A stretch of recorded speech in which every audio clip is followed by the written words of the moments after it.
Hey guys, Avaxo here. We've got world-class difficulty sliders today. I've got the 10-minute half sliders and I've got the short game sliders as well in this video. So two slider settings. I'll be showing the 10-minute half sliders first, then I'll get into the short game sliders. Before I get into the sliders, please drop a like and please subscribe because I'm getting close to 3k subscribers. I'm on the road. Thank you, and let's get into it. So these world-class sliders will be on default game speed. My camera settings are on broadcast and height is at 0 and zoom is at 0. Now for the user sliders. We got sprint speed at 3 and acceleration at 48. So there's a big difference between my other sliders with speeds. I was trying to keep the game not too quick. At the same time, I had to keep it up a little bit because of the defenders are very slow to react, especially when the CPU loves to sprint through. So I've increased the acceleration to 48 and that stops that happening. So I'll probably be modifying this acceleration for my other slider settings too. Probably create it in a YouTube short or something. Anyway, we got shot error at 66, pass error at 58, shot speed at 49 and pass speed at 41. So those two have increased a bit, mostly because if the game plays a bit quicker with acceleration and sprint speed, basically the shot speed needs to go up a little bit, just so the defenders don't get too much of a chance to get that ball. Injury frequency at 70, injury severity at 30, goal capability is at 50, marking is at 73, run frequency is at 15, now line height's at 78, which is up by 3 compared to my other sliders. I've put it up by 3 just because it's easier to get a through ball in behind the defense. Line length at 18, line width at 50, fullback positioning at 40, power bar is at 55, and my first touch control is at 52. I've increased it a little bit since my last sliders, just because when I've increased the acceleration, I got the first touch error not feeling as bad, but with acceleration up, for some reason first touch isn't as bad, so I've got it up to 52 and I've lowered it for the short game sliders as well.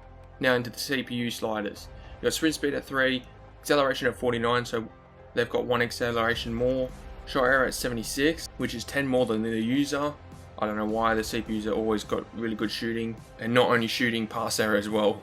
Pass error is up to 69, which is actually 11 higher than the users. And even in world-class difficulty sliders, the CPU still has really good shooting and really good passing. So in terms of gameplay, it really feels the same between world-class, legendary and ultimate. Obviously it just gets a lot harder the higher you go.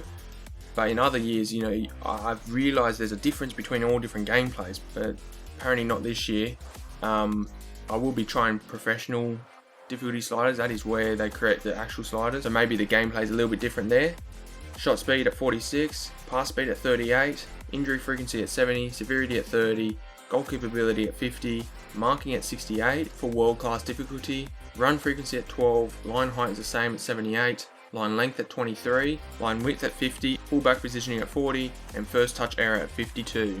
Alright, let's get into the short game sliders. So for the short game sliders, you can play on 4-minute halves, 5-minute halves, 6-minute halves, and 7-minute halves. I play on the 5-minute halves. So that's where the sliders are probably best on, and the speed is the same on default. Camera is also the same, and we got the user sliders. Sprint speed on 3, acceleration on 47, so 1 less than the longer half sliders. Shot error at 62, pass error at 55, shot speed at 49, pass speed at 41, injury frequency at 70, injury severity at 30, goal capability at 50. Now marking is at 75, so it's actually higher than the longer half sliders, which it never is. But because I'm making sliders for world-class difficulty, I'm making sure, because the CPU's run frequency is a lot higher, it creates a lot more runs, it is harder to defend. So I've taken it in count for these short game sliders on world-class difficulty, and I've put the marking up to 75. Run frequency at 24, line height 78, line length at 24, line width at 50, fullback positioning at 40, power bar is always the same at 55, and first touch control error is at 50. Now for the CPUs. Sprint speed at 3, acceleration at 48, so I always have the acceleration up by 1 with the CPUs. Shot error is 67, pass error is at 67, so their pass error doesn't really decrease too much between the two slider settings, mostly because the CPU's passing is just good in general, so it doesn't really change too much. Shot speed at 48, pass speed at 38, injury frequency at 70, severity at 30, goal capability at 50, marking is at 64, so there's 11 difference between the users and CPUs, which it wasn't that big of a difference in the longer half sliders. It's mostly the users defending sliders is what matters the most in these sliders, because the CPU is so good in attack, because they like to run with the ball, sprint with the ball, so you need the marking and to be already close to that player that's going to run with the ball. Run frequency at 18, line height 78, line length at 35, line width at 50, full back positioning at 40, and first touch control error is also at 50.